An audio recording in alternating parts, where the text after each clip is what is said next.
Hello, what is up you guys? म दिपेश र आजको एपिसोडमा हामीसँग हुनुहुन्छ मिस्टर रिदेश पाखरिन अनि उहाँको बारेमा तपाईहरुलाई थाहै छ हैन he is an inspiration to many including me उहाँको आज चाहिँ हामी उहाँले कसरी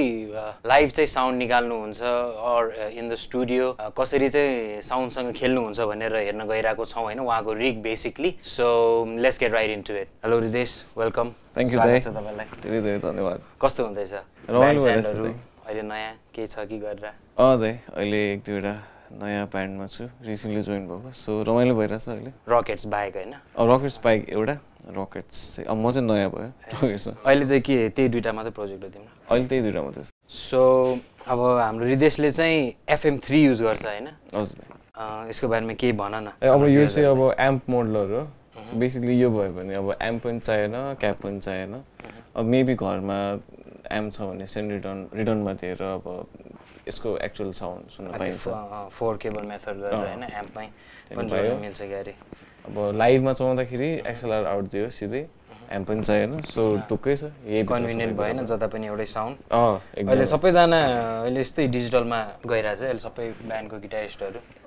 अलमोस्ट अलै हुन लागिसक्दै अब त अलमोस्ट सबैजना मैले जतिजना देखे पनि हुन्छ नि सबैजना कि कसैको लाइन 6 हुन्छ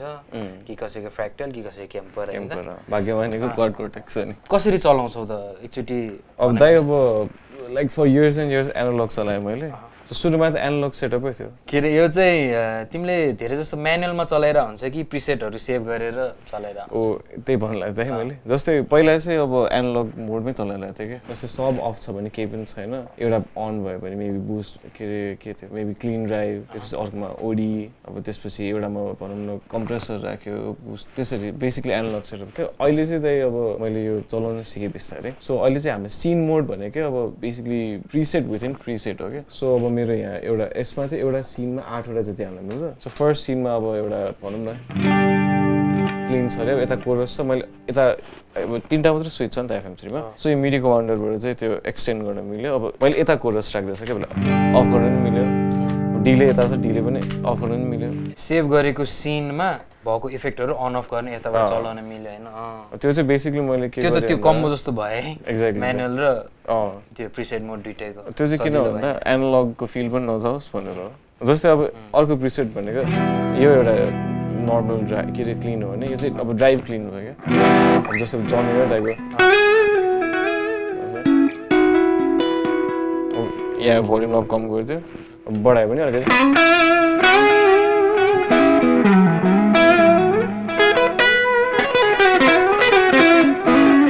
त्यसको लागि अब अति हेभीको लागि चाहिँ क्रन्च लिड भनिरहेको छु मैले अब यसमा डिले राखेर अब 16 हाल्नु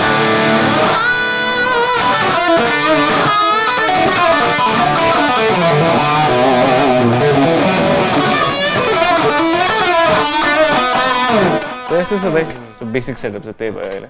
सही हो नि सही नै छ जस अहिले अलमोस्ट क्लोज भइसक्यो एनालग गियरसँग तिमीलाई के लाग्छ डिजिटल तिमीले चलाइराको तिमीले चलाइराको अनुसार तिम्रो एक्सपिरियन्स अनुसार एनालग र यसमा चाहिँ के फरक पायो फरक भन्दा नि त अब के भने त यो चलाएर चाहिँ मलाई डिजिटल चाहिँ अलिकति फिल भएको छैन लक्कीले अहिलेसम्म अब एनालग चलाउँदाखेरि चाहिँ त्यही हो त अब ब्युटी भनेको अब पाले पालो पेडल कलेक्ट गर्ने हैन अनि सबको अब आफ्नो एउटा भ्याल्यु हुन्छ नि त हजुर अनि इन्डिभिजुअली अब त्यो सबसँग एउटा कनेक्सन पनि हुन्छ एउटा स्टोरी पनि हुन्छ सो त्योसँग चल्दाखेरि चाहिँ ट्याप डान्स गरे जस्तै हुन्छ अहिले पनि त्यस्तै छ गर्दाखेरि सो दुईटै चाहिँ के भन्दाखेरि अहिले ट्याप डान्स गरे पनि अलिकति कन्भिनियन्ट भयो अलिक कन्भिनियन्ट त धेरै छ सजिलो छ अहिले त अनि यो यसमा छ नि जस्तै यही प्याचको कुरा गरौँ हैन हजुर तिम्रो मेन क्लिन टोन चाहिँ त्यो हो नि हैन हजुर अनि त्यो क्लिन टोनमा चाहिँ तिम्रो एकचोटी सिग्नल चेन एकचोटी भन्देऊ न ए हुन्छ यो लेआउटमा गएर हेरौँ हामीले कस्तो छ भन्दाखेरि सबैमा सिग्नल चेन्ज चाहिँ एउटै छ त अहिले जस्तै मैले क्लिनबाट ड्राइभहरू जाँदाखेरि एम्पहरू केही चेन्ज गरेको छैन है सो स्टार्टिङ एम्प चाहिँ कुन मोडल युज गर्छ तिमीले यसमा एम्प इमुलेसनहरू हुन्छ नि हैन एम्प भन्नाले एम्प इमुलेसन त हो नि त्यो एम्प मोडल भयो अनि क्याबिनेट भयो हैन हजुर ओके म हेर्छु त मार्शलको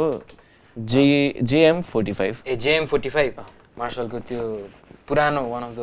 एकदम आइकोनिक एम्प हो नि हैन यसो चाहिँ अब मेरो सिग्नल चेन चाहिँ सिग्नल चेनमै भयो हजुर सुरुदेखि इनपुट भयो हैन हजुर त्यसपछि कम्प्रेसर छ त्यो चाहिँ क्लिनको लागि मात्र जान्छ अनि त्यसपछि ड्राइभ 1 भनेको चाहिँ तपाईँको त्यो अघि जस्तो यो सफ्ट ड्राइभ वाला क्लिन ड्राइभ वाला त्यसपछि ड्राइभ 2 छ तपाईँको ड्राइभ 2 भनेको चाहिँ हेभी ड्राइभ भयो फेरि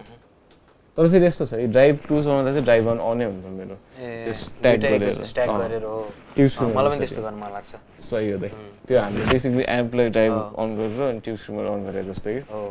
त्यसपछि दाइ EQ चलाउँछु म त्यसपछि सरी नोइज गेट छ EQ अनि त्यसपछि एम्प छ सो इन बिट्विन दुईटा EQ छ के तलको EQ चाहिँ जतिखेर नै अन माथिको EQ चाहिँ त्यो सोलोहरू बुस्ट गर्दाखेरि तिमीले के मिड बुस्ट गरेछ कि मिड भन्दा नि दाइ लेभल मात्रै भोल्युम बुस्ट त्यसपछि दाइ अब एम्प पछि डिले छ कोरस रिभर्ब क्याप सिम्पल यति नै हो त मेरो सिग्नल चेन चाहिँ बेसिक सिग्नल चेन यो प्रिसेटमा चाहिँ हैन तिमीले अनि बेसिकली यही युज गरेर हुन्छ अनि क्याबिनेट चाहिँ तिमीले IR युज गर्छ क्यारे हैन हजुर IR युज गर्छ IR युज गरेर IR यसकै क्याबिनेटहरु चाहिँ कस्तो लाग्यो नि यसको क्याबिनेटहरु नि दामी छ दाइ राम्रो छ तर अब IR तपाईको चलेर अहिले यसो छ फ्याक्ट्री प्रिसेट भन्ने के भन्ने उनीहरुमा भएको क्याबिनेट्सहरु अब म त्यस्तो खतरा चलाउन आउने मान्छे त भएन सो मैले चाहिँ के फिल गरे भन्दाखेरि त्यो IR-हरु पनि बवाल छ तर तपाईको चलाउँदाखेरि चाहिँ अलि धेरै नै के भन्छ त्यसलाई के भन्छ भोल्युम आको जस्तो फिल हुने के भोल्युम चाहिँ अलिकति ग्रान्ड सुन्ने अलि बढी आयो जस्तो हजुर यो पहिला आफूले बजाउँदा दब्बे जस्तो लाग्थ्यो बट अनि तिमीले यो लाइभमा बजाउँदा चाहिँ हैन हजुर लाइभमा बजाउँदाखेरि चाहिँ जस्तै पहिला त एम्प पनि बजिरा हुन्थ्यो पछाडी अनि त्यो फिल हुन्छ नि त्यो झप्प बास्तो त्यस्तो फिल मिस हुँदैन कि अगाडिबाट मात्र तिमी के इनर्ज लाउँछ कि अगाडि त्यो मोनिटरबाट यसो छ दाइ लाइभमा अब एम्प त भइ नै हाल्छ सो मलाई एम्प फिल चाहियो भने एम्पको रिटर्नबाट दिन्छु कहिलेकाहीँ त्यो भने पछाडि एम्पको फिल त आयो इनपुटमा नदिए पनि अन्त अहिले चाहिँ के बानी भइसक्यो भन्दाखेरि मोनिटर सुन्ने बानी भइसक्यो फेरि त्यतिले पुग्ने भइसक्यो अब त्यो ह्याबिट रहेछ क्या दाइ त्यो चाहिँ अनि यसमा चाहिँ अब यो FM3 भयो हजुर अनि त्यसपछि मिडी कमान्डर चाहिँ तिमीले यो यसबाट यसको यसमा इफेक्टहरु अन अफ गर्नलाई चलाउनु भयो हैन बेसिकली यसले मिडी कन्ट्रोलरले हजुर दाइ अन अफ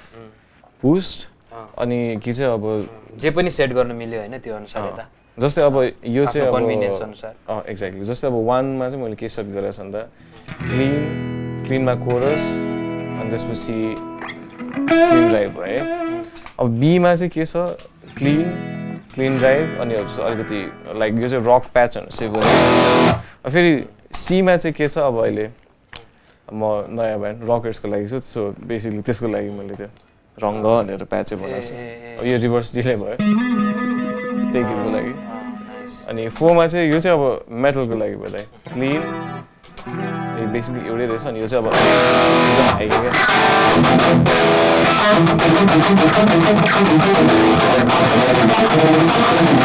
यस्तो छ चाहिँ लाइभमा बजाउँदाखेरि चाहिँ हैन तिमीले एम्पमा जोड्नु र यसमा जोड्नुमा चाहिँ के खालको फरक पायो के अलमोस्ट द सेम के छ अब म त एकदम दुईटै इक्वली राम्रो सुने भन्छु दाइ बिकज अब एनालग चलाउँदा नि त्यस्तै रमाइलो थियो यो चलाउँदा नि त्यस्तै रमाइलो अब यसको एउटा फाइदा भने चाहिँ सजिलो भयो क्या सजिलो भयो एकदम सजिलो भयो दाइ अब यसको डाइरेक्ट साउन्ड बाहिर पुग्ने भयो नि त बिकज अब एम्पबाट दिँदा चाहिँ माइकिङ गरेर फेरि कहिले माइकिङ गरेको नमिल्दा नि एउटै सेटिङमा 2 दिनमा एउटै भेन्यूमा डिफ्रेन्ट साउन्ड पनि आइदिएछ कि सो यो भयो भने चाहिँ एउटै साउन्ड भयो नि त सो धेरै सजिलो भयो हामीलाई नि साउन्ड इन्जिनियरलाई नि तपाईको कुनै स्टेजमा के मेमोरेबल मोमेन्ट्सहरु छ कि हाम्रो भ्युअर्सहरुसँग शेयर गर्न मिल्ने गोलमाल टाइपको यसमै छ यसमा के भएको छ एक्चुअली त्यो चाहिँ आफ्नै मिस्टेक हो एउटा गीत बजाइरहेको थिएँ अब मिस्टेकली प्याच चेन्ज भएको अब यस्तो हुन्छ कि यहाँ एउटा प्याच भयो हैन यतिमा चल्नु पर्यो नि त अरु थिच्न मिलेन क्लिन हान्दै कहाँबाट ड्राइभ हान्दिएको मैले अब त्यही होला त मेमोरेबल यो वाइज चाहिँ धन्न क्लिन हान्दा ड्राइभ परेछ ड्राइभको सट्टा क्लिन भएको चाहिँ झुरुन्दै छ चिरिङ आउँदा त चाहिँ हान्नु पर्छ हो त्यस्तो हुन्छ कहिले काहीँ हुँदा त्यो पावर नलो के भए जस्तो लाग्छ नि हैन ड्राइभै अन गरे हैन त्यो हुन्छ नि त तपाईको भ्युअर्स तपाईँको फ्यान्सहरूले के भन्न चाहनुहुन्छ कि अब किप अन प्लेइङ त्यही नै हो त गियर्सहरूको बारेमा के कसरी तपाईँले कलेक्ट गर्दै जानुभयो होइन थ्रु आउट द इयर्स यो पनि एउटा स्ट्रगल नै हो नि होइन गियर्सहरू कलेक्ट गर्दै जाने बिस्तारै सबै कसरी सिक्दै जानुभयो त्यो एकचोटि एक्सपिरियन्स एकचोटि सेयर गरिदिनु तपाईँले कसरी सुरु गर्नुभयो कस्तो कस्तो पेडल्सबाट होइन अनि अहिले चाहिँ यता यहाँ FM3सम्म तपाईँले अहिले यो चलाउनुहुन्छ नि त यसमा तपाईँ अपग्रेड हुनुभयो त्यो कुराहरू एकचोटि अब स्टार्टिङमा त जे छ त्यसले बुझाउनु परिहाल्यो सो मैले कतिवटा एनालग पेडल किने नि होइन गिफ्ट हो त्यो साथीभाइहरूले माया गर्ने भएर गिफ्ट दिएको अनि त्यस्तो एउटा दुईवटा ओभरड्राइभ अनि एउटा रिभर्ब त्यो दुईवटा ओभरड्राइभ गिफ्ट इक्यू पनि त्यही साथीले दिएको गिफ्ट अनि एउटा पहिला म एकचोटि फर्स्ट टाइम जर्मनी त्यहाँ सो हुँदा जाँदाखेरि एउटा खैरे साथीले एकदम मन परायो बजाएको मन परायो एउटा गिफ्ट दिएको थियो सोनिक स्टम्प म्याक्सिमाइजर त्यो तपाईँको फेभरेट पेडल हो त्यसपछिको यहाँ आएर अब फेरि मेरो गिटार टिचरले रिभर्ब गिफ्ट दिनुभयो त्यस्तो भयो क्या त मेरो चाहिँ अनि अब ठाउँमा बजाउनु थालेर चाहिँ अब बिस्तारै हार्मोनिस्ट किनेँ मैले त्यसपछि कम्प्रेसर अनि फेरि ओभर ड्राइभहरू त्यही त यो प्रोसेस हो नि होइन प्रोसेस हो get the best out of what you have होइन त्यो अब आफूसँग जे छ त्यो एकदम चलाएर मसँग यो छैन ल यसले मेरो प्लेइङमा इफेक्ट गर्छ त्यस्तो केही पनि होइन होइन खासमा त अब सबको बिस्तारै प्रोसेस हो होइन मसँग अहिले यो छैन भन्दैमा भोलि पर्सि नहुने भन्ने त छैन नि त होइन बिस्तारै अनि आफूसँग जे छ त्यसको चाहिँ एकदम राम्ररी युज लिन सक्नु पर्यो होइन ट्रु हुँदैन अनि अर्को चाहिँ सब एकैचोटि आयो भन्दा पनि खतरा हुँदैन बिकज इन्डिभिजुअल ल्यायो भने चाहिँ त्यो यति चलाइसक्यो हुन्छ कि थाहा हुन्छ कि अनि के भन्ने अब अर्को कुरा नयाँ कुरा एडअप गरे जस्तो त भयो so thank you Ridesh for joining us on this episode, much appreciated. Thank you guys for watching and please do remember to hit the like button and subscribe to our channel for more content. This is me, Dipesh, signing off. Have a good one. Subscribe.